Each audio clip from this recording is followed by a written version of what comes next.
Studio here this morning as we will dive direct into this conversation. I'll be starting off with the two guests that is presenting them forward to you.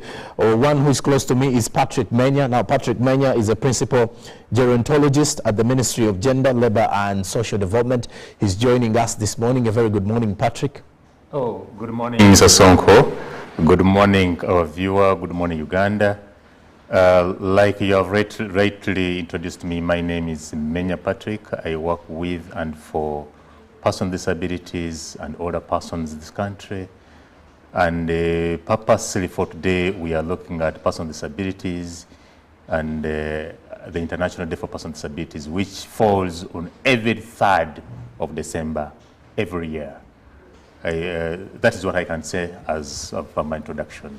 All right, and with him, he's tagging along with the Member of Parliament, Jonam County, Nepi District, Honorable Emmanuel Onyetho, the Vice Chairperson, Uganda Parliamentary Forum on Social Protection, who is on my extreme left and is also joining us for this conversation. A very good morning, Honorable. Thank you for joining us. Thank you so much, Sonko, and good morning to everybody who is viewing, and to every other person who could be following us online. I am Emmanuel Onyetho Obonyo, the MP for Jonam. Maybe one correction, Sonko. Jonam is now in Pakwach District.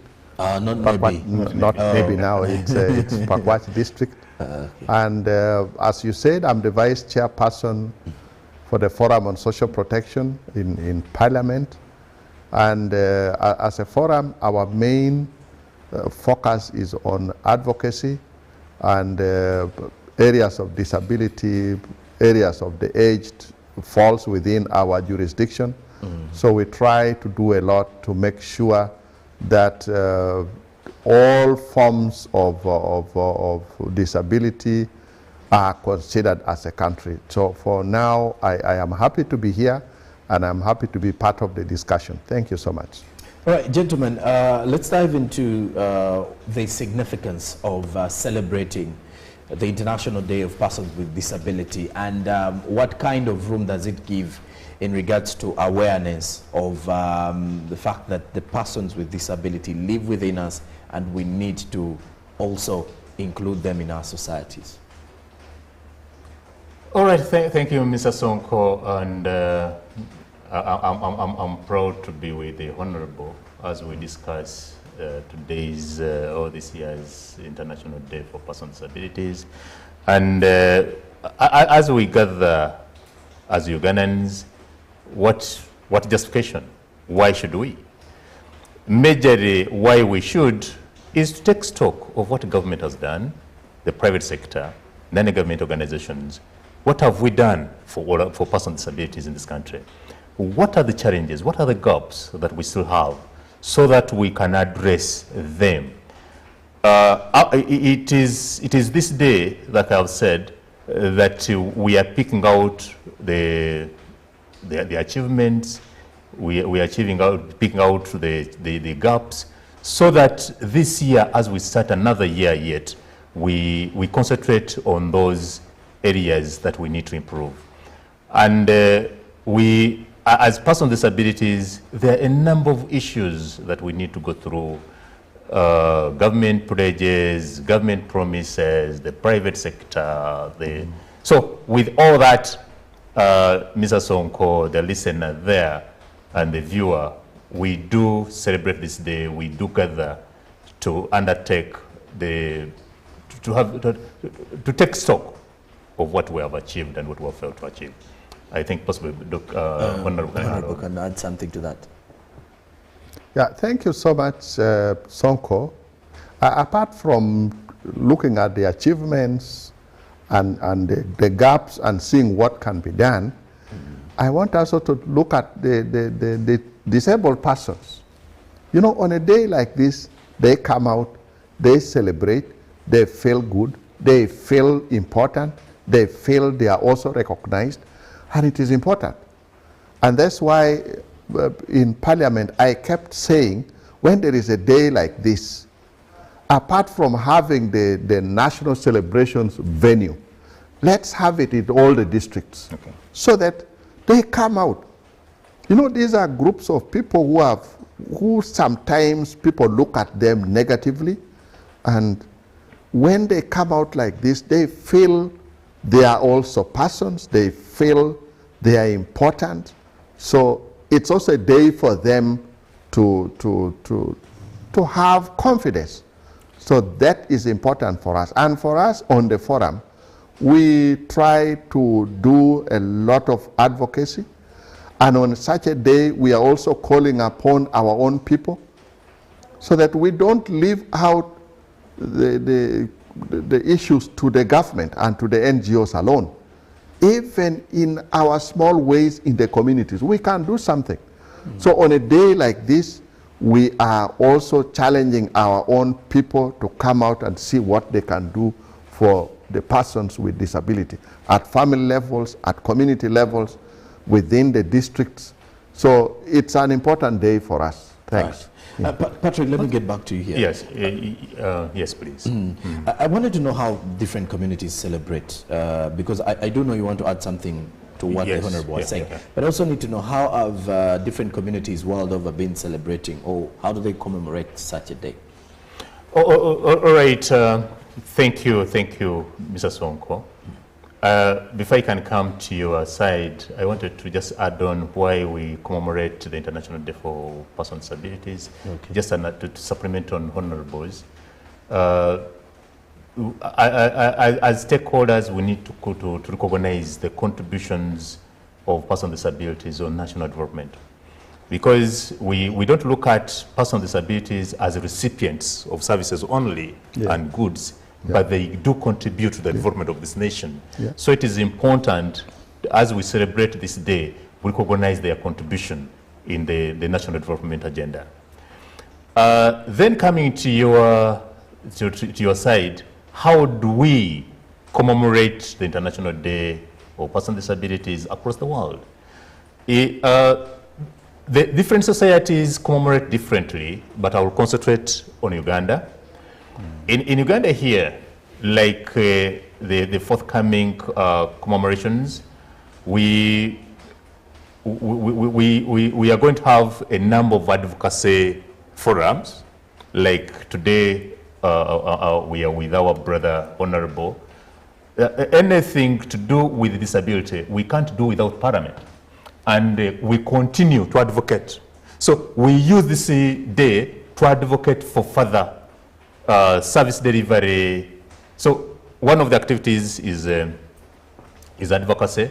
Then the other two, we use this for different societies, look at what are those challenging issues that can be handled by the community. For instance, there are illnesses among persons with disabilities. So for instance, Uganda here, on that day, we are, in this period, we are looking at health camps. Okay. Yeah, we are medical camps across the country.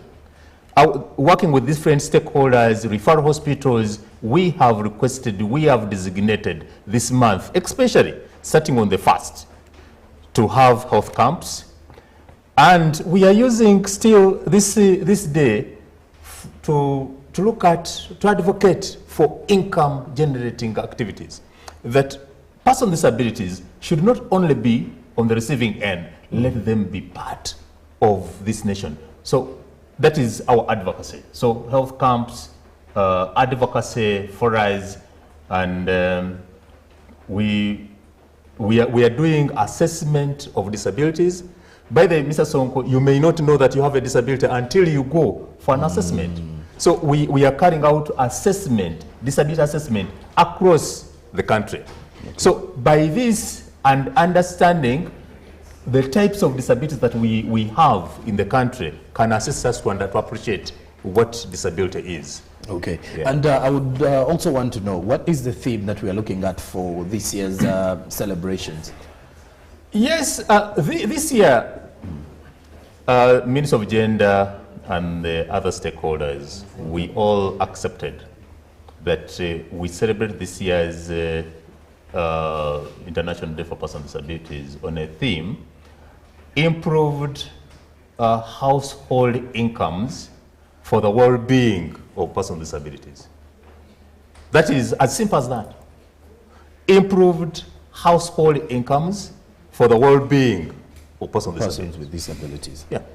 So what does it bring to us? When we're talking about improved households, the moment we improve the household of an individual person with disability, that means we are improving the household, so we are improving the development of this country. We want to see this person who has been going in on the streets to beg. Can government support this person? For instance, we have government programs, like government has put on, we have the National Special Grant for Persons with Disabilities, where government is supporting persons with disabilities on a group basis with 5 million shillings. So we are saying, let these persons with disabilities use the 5 million, improve their livelihood. As they improve their livelihood, possibly this person who has not been having chicken at home starts rearing chicken.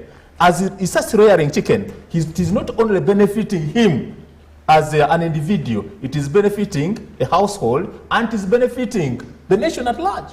Okay. So as we talk about the theme, it is improved incomes for the well-being of all persons with disabilities. Okay, and in the same regard, let me head to the Honorable here. Yeah. Honorable, today we're looking at why a child disability grant is important. But before we even get into why it is important, what is it for the viewer to really understand? Okay, first of all, Sonko, we need to know that we are moving step by step. We started by the world recognizing persons with disability. Yes.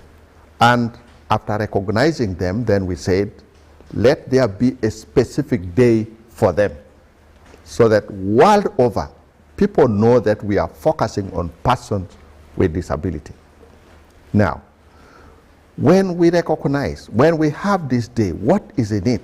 We have already talked about the element of what has been done, what is still left to be done at different levels. Now, we have come to the point where we are now talking about incomes at household levels. And that is where now the point about the child disability is very important. Because if you hear the programs which are there, they are all still focusing on persons with disability who are adults, who are grown up. We have not been so much looking at the children. And this year, we are saying, let's look at children with disability and let's try to provide some special grants for them. We know that we have children at different ages. There are still those who are very young and maybe cannot do the kind of things that adults can do, like my colleague from the ministry has stated. But at least let's make sure that the families are supported in such a way that they can be able to provide for these children a little more. And I can tell you, for instance, we have statistics from the Ministry of Gender, Labor and Social Development that families with children with disabilities actually spend a little more than the ordinary family. And it also depends on the kind of disability. You also have the disability where it's so expensive for this child in terms of health care, in terms of education, the kind of equipments and the things they need for their education and all that. So that is why this time we want our focus also now to come to children with disability, so that the families are prepared early, the families are supported early to be able to take care of these children. And Sonko, I want to go backwards a bit. Remember, His Excellency the President has been feeling very happy about the fact that over the years, as a country with the immunization programs, we have reduced on the incidences of disability amongst children. And I think that is important. But still in it, there will come one child in this family, in the other family, that has a problem. Now, it is such a child that the family needs to be strengthened. And by the way, the ones who are adults now, unfortunately, we didn't look at their families when they were still young. And it is important now that we start to look at those families early, so that even by the time they grow up, they become adults, they are more productive than the ones who are aged now. Because we didn't take care of them, we didn't take care of the families right from the beginning. So it is important that we start to focus on child disability, so that by the time they become adults, like I have said, that they are more productive than the adults now. Well, I also want to have some bit of the successful stories besides the child grant that we are pushing for now. Looking at how the grants that have been given to the persons with disabilities, what role have they, played in supporting the persons with disabilities right from the grassroots level? Thank you, Paul Sonko. For instance, in my introduction, I was telling you government has put aside a grant, the National Special Grant for Persons with Disabilities, where persons with disabilities are being supported on a group level. And from what we have seen, for instance, I can say to the tune of 422 enterprises have been formed. And as they are formed, so that means those are 7,422 groups of persons with disabilities, and they are earning. They're involved in cattle rearing, sheep rearing, chicken rearing. So that means they are no longer on the receiving end. They are no longer only recipients, but they're involved in production. And we've continuously seen that if we have 422, that cumulates into around 55,000 persons with disabilities who have been supported. If we have around to the tune of 55,000 persons with disabilities supported, so we are seeing that household of 55 persons are now involved. These children are no longer sitting home waiting for their fathers and mothers to bring. Or the parents are involved in incomes to take them to school, to feed them. So we have seen older persons with disabilities having that confidence, being part of the money economy. Originally without any funding, they had been left out of the money economy. We can even talk about the parish development model. By the parish development model, other than the National Special Grant, the parish development model has 10%. If 100 million is coming to Nakasero here, 10%, that is 10 million, is supposed to be for persons with disabilities. Not to eat, but to venture. We are seeing more entrepreneurs in the disability fraternity. So their livelihoods are improving. I want to say, even the Myoga, all government programs, we have tried as much as possible to see that these persons with disabilities improve in the economic status. Economic status. I want to add to what my colleague has stated. Yes. Sonko, first of all, sometimes it is difficult to measure the kind of confidence that somebody builds with the fact that this person is holding some money. The fact that this person is now able to carry out some activity. And you don't know. We are, many times we want to measure success in terms of the tangible things we are seeing. Maybe we are seeing the number of chicken, the number of goats, the field of cassava and whatever. But for me, also the kind of confidence which comes in this person, because the most difficult bit to fight in persons with disability is that confidence. Confidence. And for me, self-esteem. Self-esteem. So with all these funds, that confidence comes up. And you know, for this person, when the person now has self-esteem, even the persons around them begin to treat them differently. Because this person is not now like crying about themselves. But I want to insist that at the moment, the grant which is there is focusing on persons with disability who are mature. Like I said earlier, we also want to see that we are supporting families with children with disabilities. Yeah. Yes, the adults will be the ones rearing the goats, they will be the ones having the gardens, they will be the ones carrying out those activities, but with special focus that they are empowered to be able to take care of this child. So that is why it is important for us to now keep focusing on children with disabilities. And that is why we are saying, let government continue and widen the grant for persons with disability, but also let us start something for now families of children with disabilities. Yeah. And I wonder though, how can organizations and let's say the government also secure and have this sustainable grants, especially for the children, like you've mentioned. I need to know, how can the organization, for example, let's put it to the private sector as well, and maybe some bit of the NGOs. How can they secure these grants that will be to support the young children?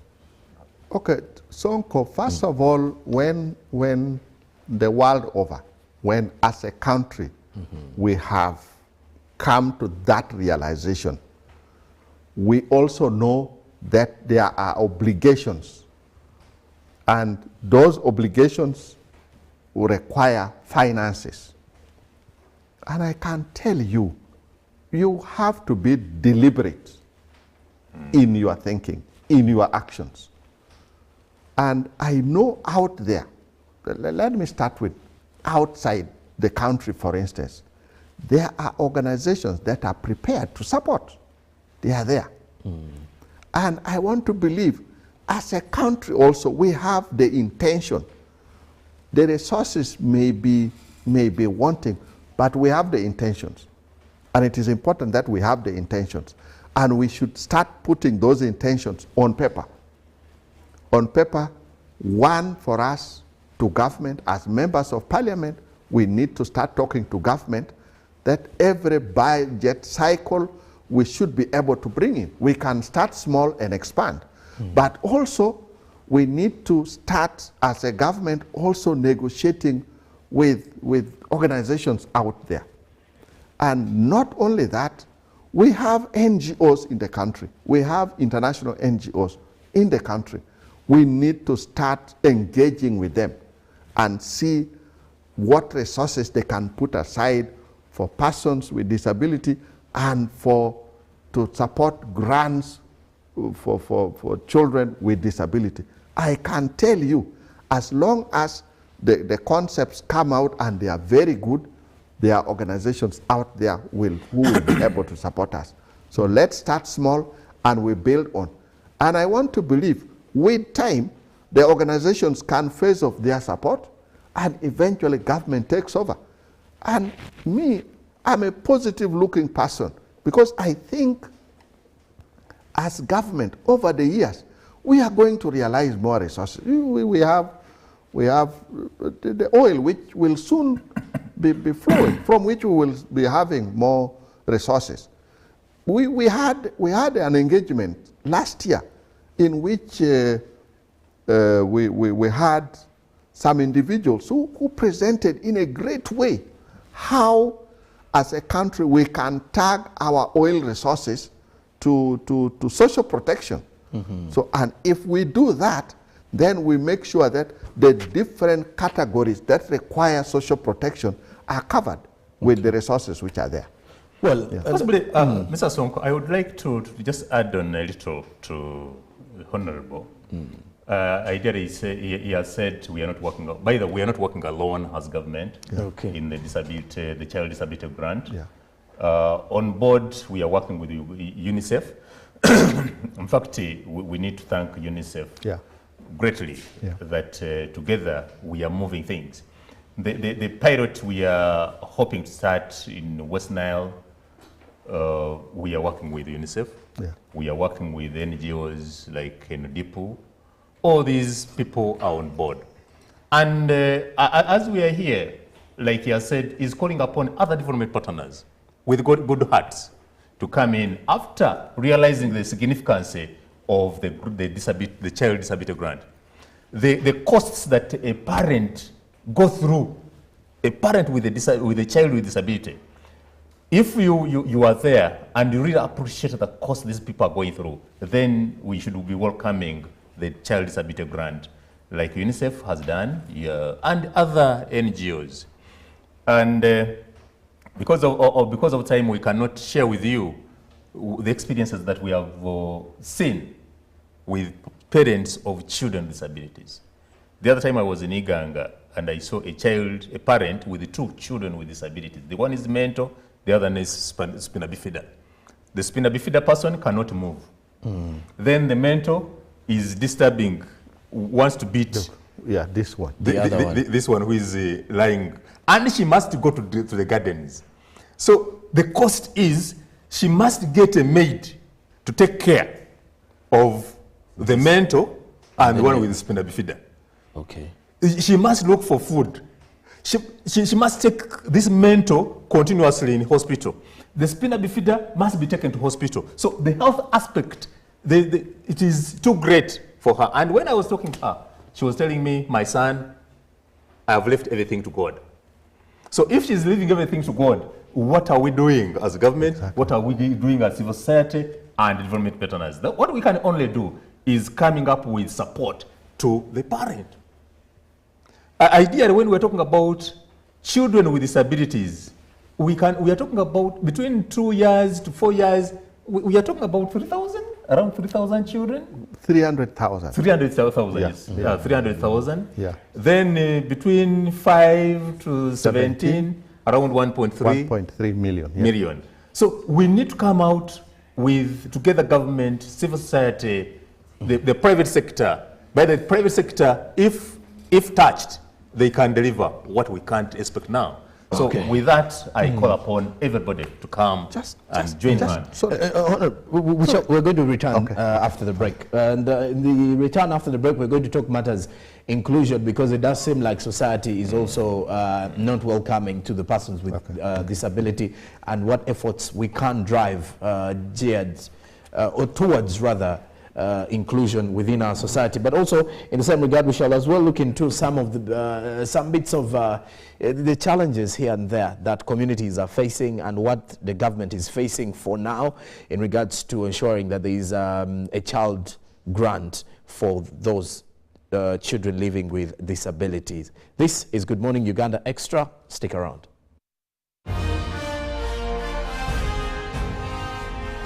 Live from UBC Studios in Kampala, this is Good Morning Uganda Extra.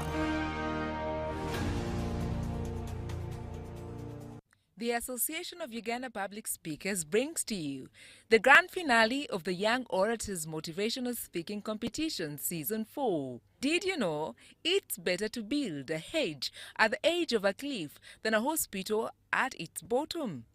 Oh yeah, that will be the theme for this year's grand finale that will take place on World AIDS Day, 1st December 2024 at Makerere University Sedat Auditorium. Who will be the Young Orator of the Year? Will it be a student from Mengo SSS, Makerere College School, Standard High School Zana, Mita College Kawempe, Winston Standard Secondary School, or Wanyange Girls Secondary School? Who will walk away with a cash award of 500,000? Encourage your teenager to be part of this event that will educate them, inform them, and give them precautionary measures against HIV/AIDS. Entrance fee is 20,000 shillings. For more information, contact 0772 181229 or 0703 194600. Time 8:30 a.m. to 5 p.m. Peak of the day on UBC. Every Wednesday, 10 p.m. on your public broadcaster.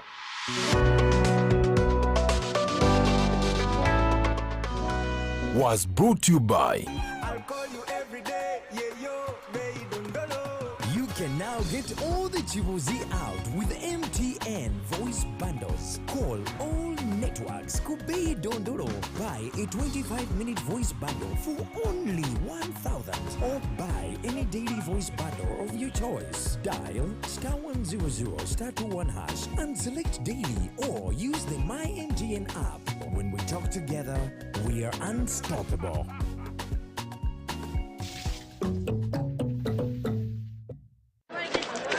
Juko. Yo. Wachiko. Check the shopping, man. What's your secret? Uganda, haven't you heard of the parish development model PDM? Yes, I did, but I thought it was just a talk. No, Sebatia. It is real. I and a few friends together formed a circle, accessed money from the PDM, invested in a poultry project, and now things are moving. Juko. I thought I was one of your friends. You are. But you left me behind. I didn't leave you in poverty. What you do, just visit your LC2 chairperson and your parish chief and start the process of economic transformation. Just like that. The parish development model is an initiative from the government of Uganda through the Ministry of Local Government designed to transform all lives of Ugandans for the better. PDM, my parish, my development, my life.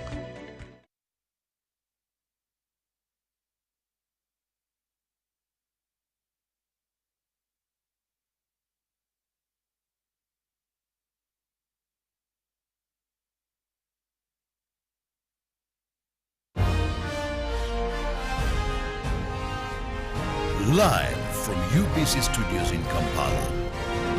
This is Good Morning Uganda Extra.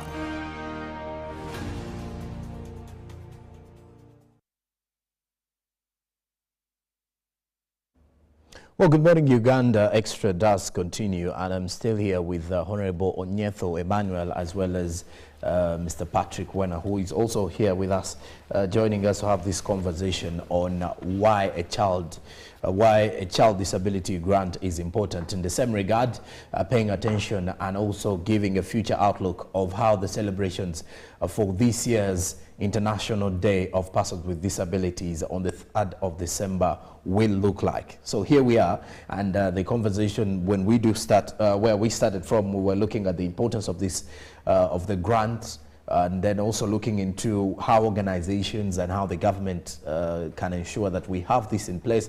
But then also we looked at the significance of celebrating the International Day of Persons with Disability. But before the break, I did mention we're going to look into the aspect of inclusion, that bit of inclusion, because it does look like at times persons with disability are never welcome within the society as much as we preach or as much as we hold conversations regarding the same matter.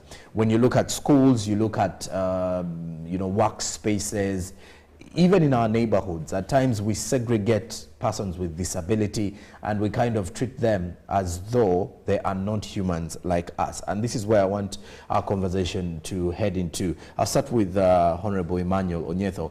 Honorable, the issue to do with inclusion, this bit of things, how can we, preach inclusivity that is practical with results that we can easily see that these people are within us and we are not treating them like though they are non-existent or non-humans? Thank you so much. I earlier mentioned that we are moving step by step. And in this step by step, we have the day we are going to celebrate. We have different programs.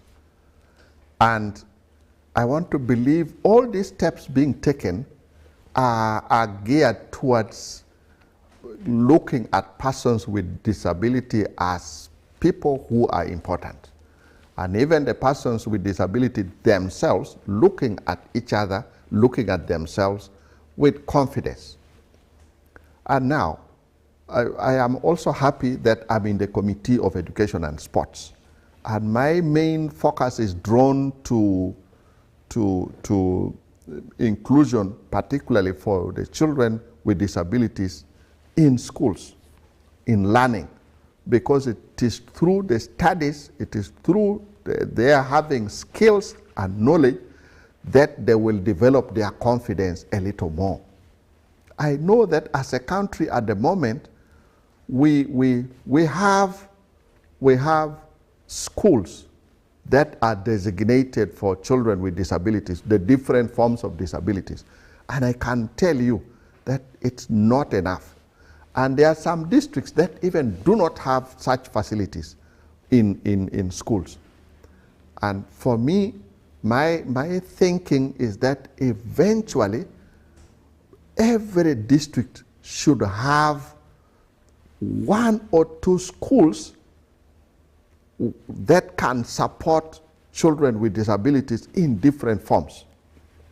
And as we talk about the districts, I am also looking at sub-regions where we know that not one single school can take responsibility for the different disabilities. One school could be focusing on the children who are blind. There are those who could be focusing on the children who cannot hear. So, but if in a sub-region, for instance, and let me bring in Nebi, the greater Nebi sub-region, where you have Zombo, Nebi, Pakwach. If within there we have in Zombo schools that are focusing on children who are blind, in Pakwach we are looking at children who are deaf, in Nebi we are looking at a different form of disability, but it is within the Nebi sub-region you know for sure that at least a child in Pakwach can access the school in Nebi. A child in Zombo can access the school in Pakwach. So that would improve on the exclusiveness we are talking about. So that needs to be looked at. And for sure, it all boils down to resources, the kind of resources which we have. But for me, I'm still imploring that all of us, the government, the different organizations, we need to start thinking in that direction. And I was going to tell you that before coming to Parliament, I worked for different organizations, and one of them was Plan International, actually the last one, and it is where I worked longest. It's a child-centered community development organization. And I can say Plan is doing so much, but probably we were not too much bent towards children with disabilities. So we would support them, but it is not in that coherent and consistent manner. Okay. And that is the call where I want to give it to them. Plan International, CARE, you have Save the Children, you have World Vision. So these organizations now need to come in, because for them, they're out there in the field, they are in the communities. And that is where they would even, where they are constructing schools, they could make sure that they have a unit that takes care of children with disabilities of a specific type. So I still call upon them to come in and support the government in that. So inclusion is very important for us, because that is the ultimate bit that we should reach. Okay. Thank you. Patrick, do you want to say something before I ask my other question? Yes, you brought up an important aspect of inclusion. You know, without inclusion, we shall not be serving persons with disabilities. Honor was talking about schools, then we have the health aspect. In hospitals, health centers, Yeah. For instance, we've been agitating, we've been advocating for sign language interpretation in hospitals. And I'm proud to say that with the continuous advocacy, we are now seeing a scenario where sign languages have been provided for. And I need to, I again implore Minister of Public Services to make sure that at least the main hospitals, the referral hospitals, we have sign language interpreters. You know, without sign language interpreters, you are talking about inclusion, nothing. And with the Braille, I'm happy that the Constitution has now been Brailled. If the moment you Braille some of the literature that we have in this country, so that means you are doing what we call inclusion. I've seen the policy, sorry, the Act for Persons with Disabilities has been Brailled. And I need to thank the media.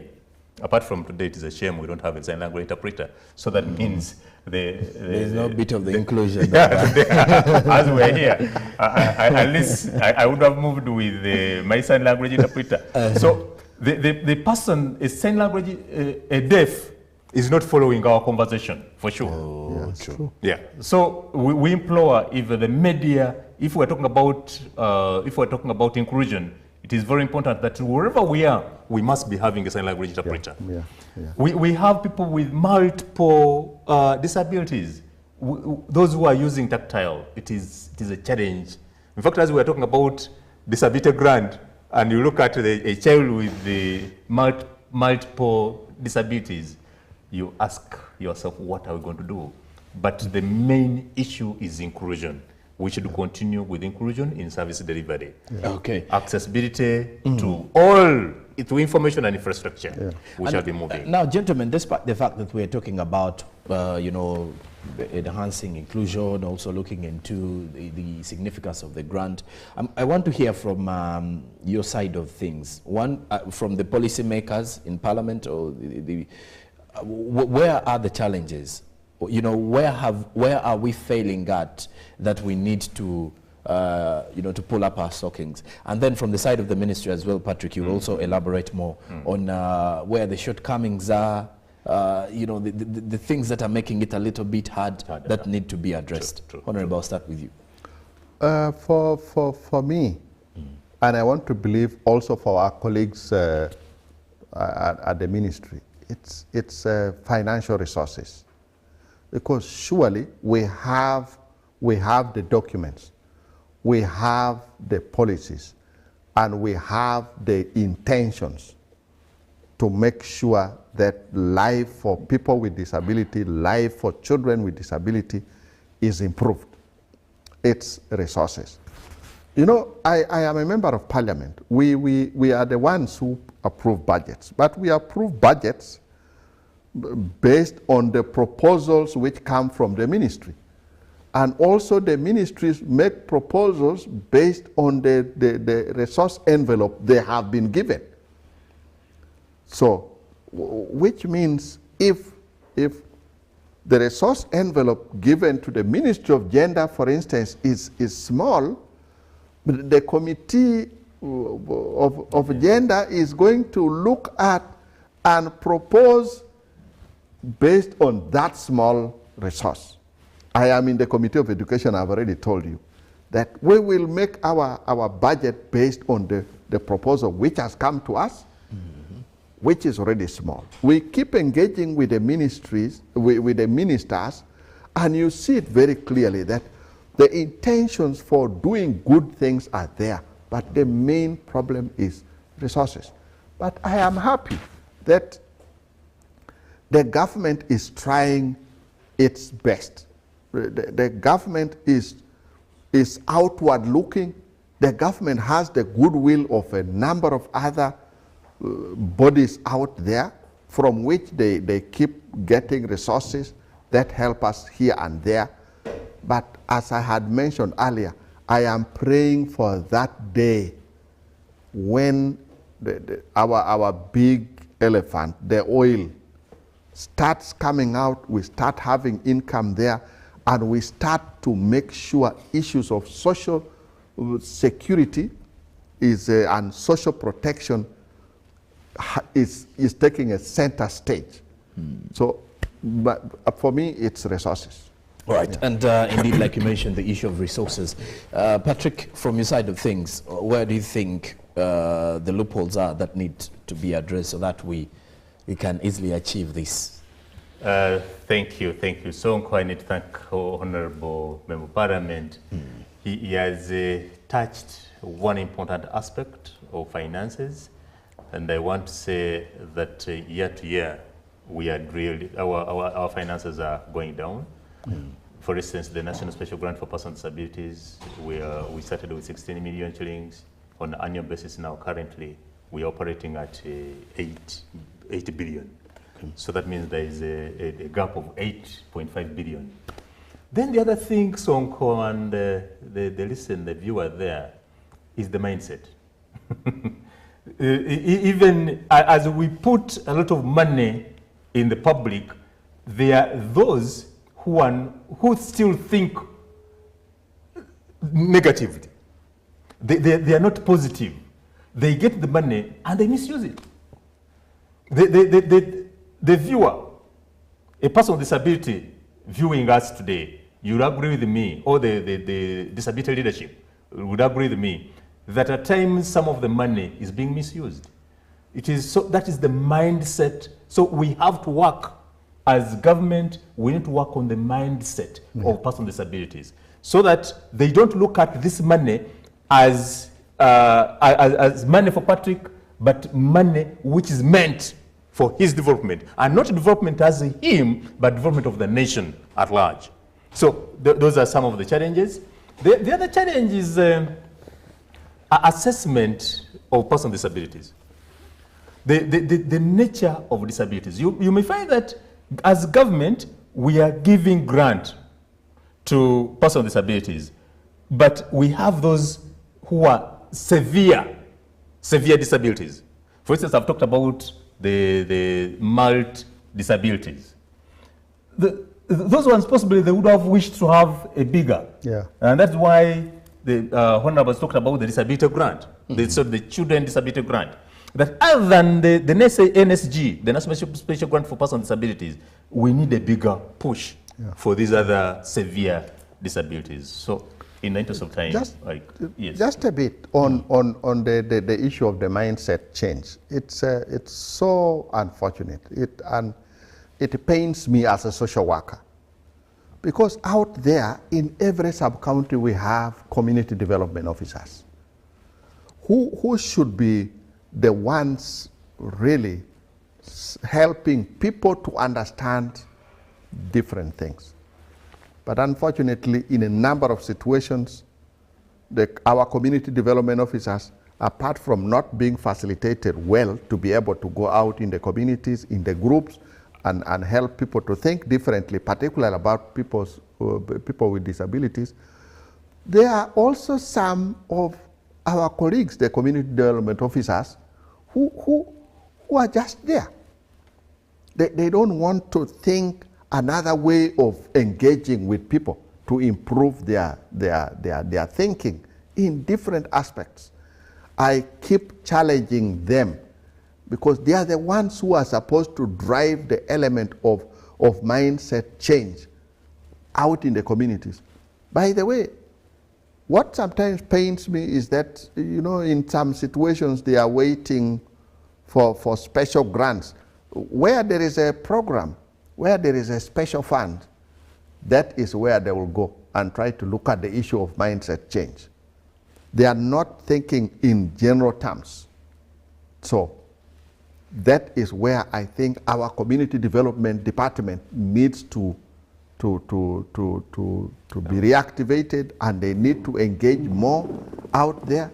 When you talk about PDM, when you talk about Myoga, when you talk about different programs, when you talk about the Women's Empowerment Fund, when you talk about the Youth Livelihood Fund, a lot of these funds are failing because of the mindset change. And it is also because our people are not engaging with the communities a little more.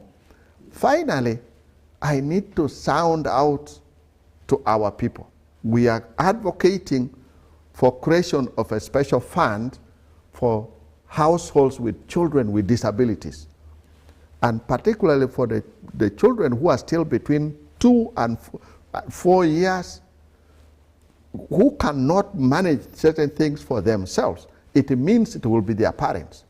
So if their minds still remain the same way, a man is going to drink this fund, which is supposed to support him. And Honorable, as we are summing up with our conversation this morning,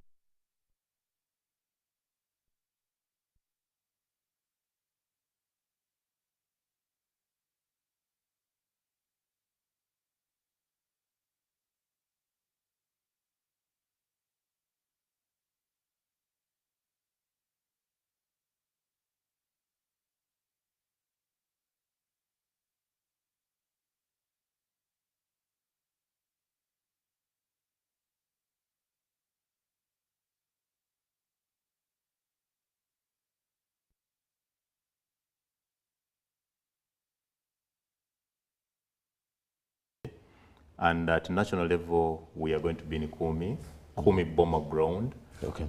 And all roads now across the world, across the country, lead to Kumi. We are going to be in Kumi. And we're expecting His Excellency the President to be our guest of honor. And I need to call upon those who will not have gone to Kumi to commemorate it locally at these different levels. As government, we have issued a circular to chief administrative officers, town clerks, mayors, to have some funds to commemorate. As we commemorate, we are not only dancing, but we are recognizing what persons with disabilities have done to the development of this nation. I thank you, Mr. Sonko, and I thank the UBC. All right, thank you very much. For me, I want our persons with disability to feel great. To don't feel shy about yourself. Whatever you are having is coming from God. Still, you need to thank that God.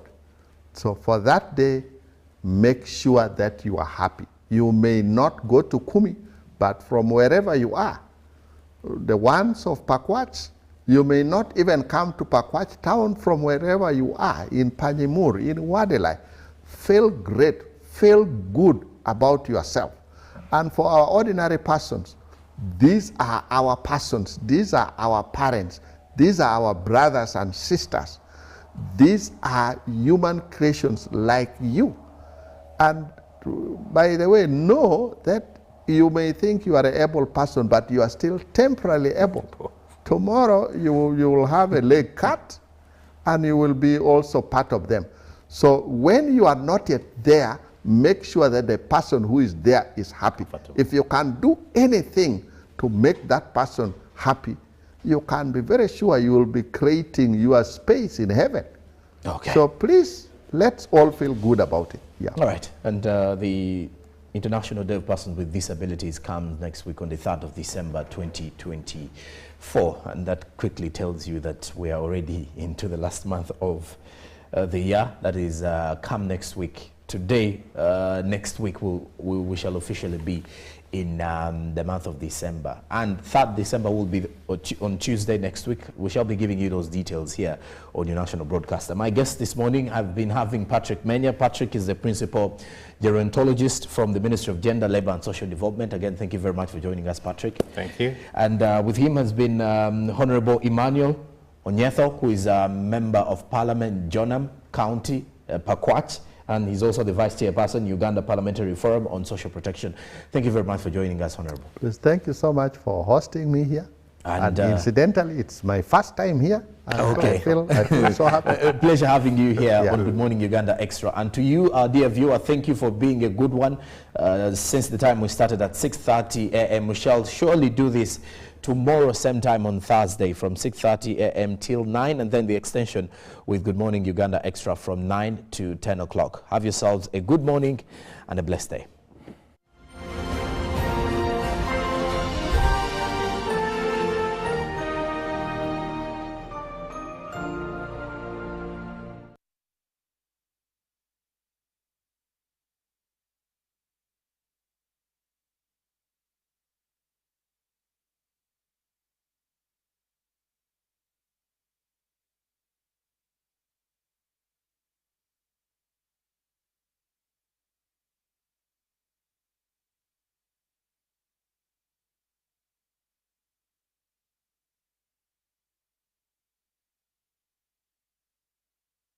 Pick of the day on UBC. Every Wednesday, 10 p.m. on your public broadcaster.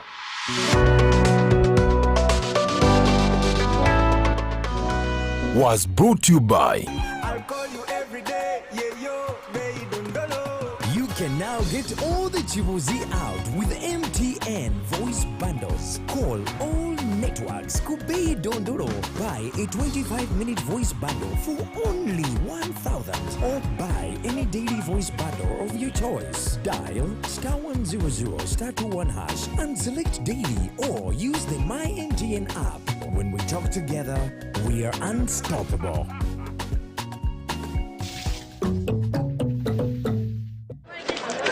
Juko. Yo. What you Check the shopping, man. What's your secret?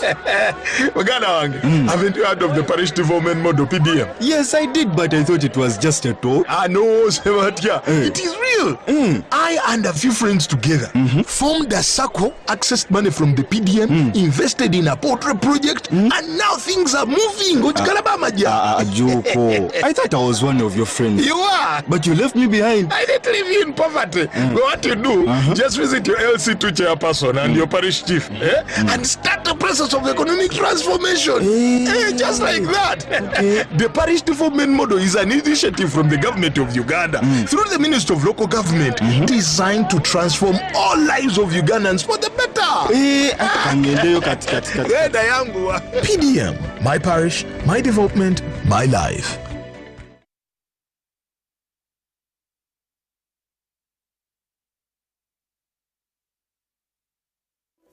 In a nation hungry for truth, a world where every story matters, there exists a beacon of trust and reliability.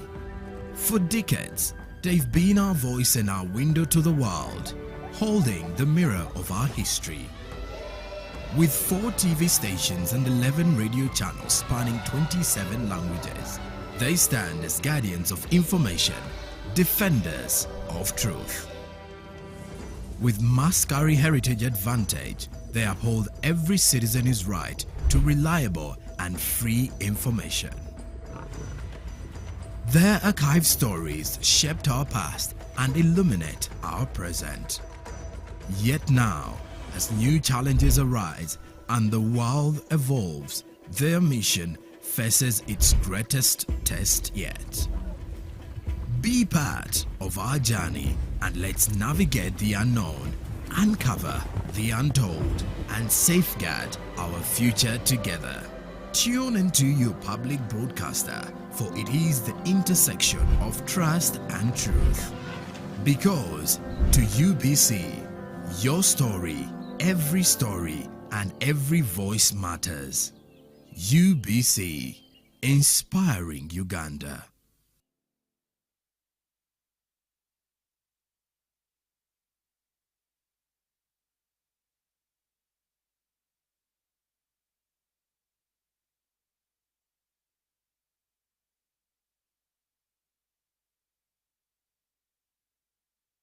A new dawn on Behind the Headlines with me, Timothy Nyangweso. Every Wednesday, live in our studios in the heart of Kampala, we have conversations that have analysis, explanation, but not every truth is fact, and not every fact is truth. Every Wednesday, 10 p.m. on your public broadcaster. All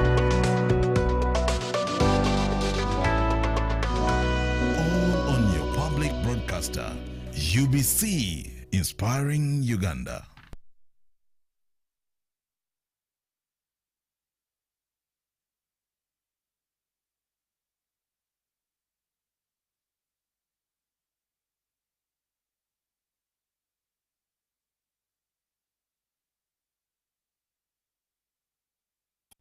.3 Kampala, 96.9 Mbale, 95.7 Jinja, 98.6 Soroti. You are all covered.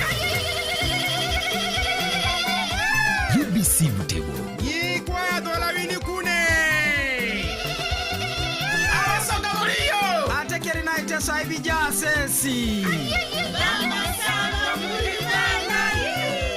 UBC Butego.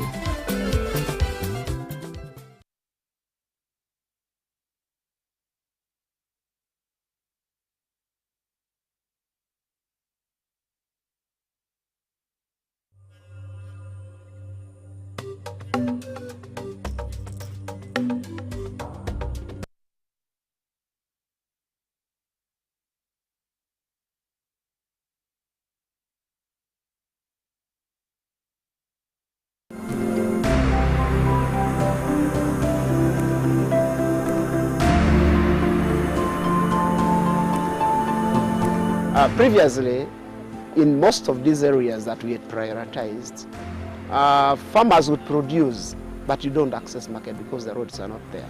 So you have the middlemen that would have access, and they persevere to go into those deep in the villages, and they buy with their own prices. They can go there and set prices for you, and yet you are the ones who have produced this food. But now this time with the market linkages, people can now access market because we have bridges that were, streams that were bottlenecks to access by the farmers. Yet has constructed bridges, so farmers can now reach market.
The Ministry of Gender, Labour and Social Development, in partnership with the Iteso Culture Union, invites you to the Atakar Reunion Festival 2024 to take place from the 27th to the 29th November 2024. The festival will be held at the sports ground, Soroti City. The festival will have dialogues involving the youth, women and elders, showcasing music performances, art exhibitions, cultural exhibitions, and food fairs showcasing the diversity of the Atakar communities. The festival theme, celebrating shared heritage, forging a path towards peace, prosperity and cultural renaissance. Please join us and be part of history as Uganda hosts for the first time East Africa's Atakar-speaking communities festival, spanning across the diverse ethnic groups from Ethiopia, South Sudan, Kenya, Uganda and Tanzania. The chief guest will be His Excellency Yoweri Kaguta Museveni, President of the Republic of Uganda. He will be joined by other presidents from the region as well as other dignitaries, including kings, cultural leaders and chiefs from Uganda, Africa and beyond. Juko. Yo. What you check the shopping, man. What's your secret? Haven't you heard of the parish development model PDM? Yes, I did, but I thought it was just a talk. No, Sebatia. It is real. I and a few friends together formed a circle, accessed money from the PDM, invested in a portrait project, and now things are moving. Juko. I thought I was one of your friends. You are. But you left me behind. I didn't leave you in poverty. What you do, just visit your LC2 chairperson and your parish chief and start the process of economic transformation. Just like that. The parish development model is an initiative from the government of Uganda through the Ministry of Local Government designed to transform all lives of Ugandans for the better. PDM, my parish, my development, my life.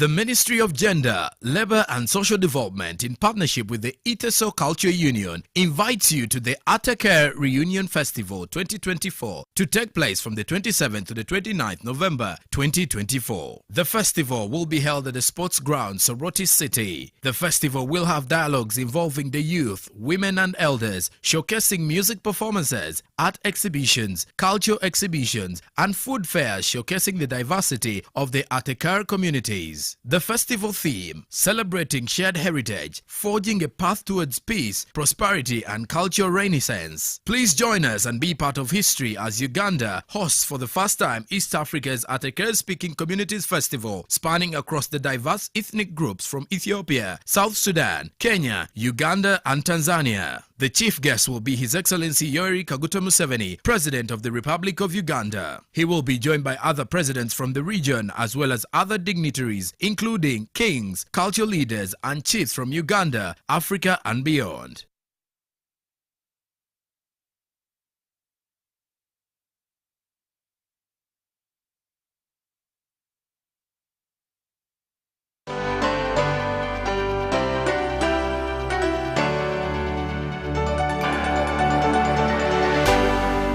UBC, inspiring Uganda.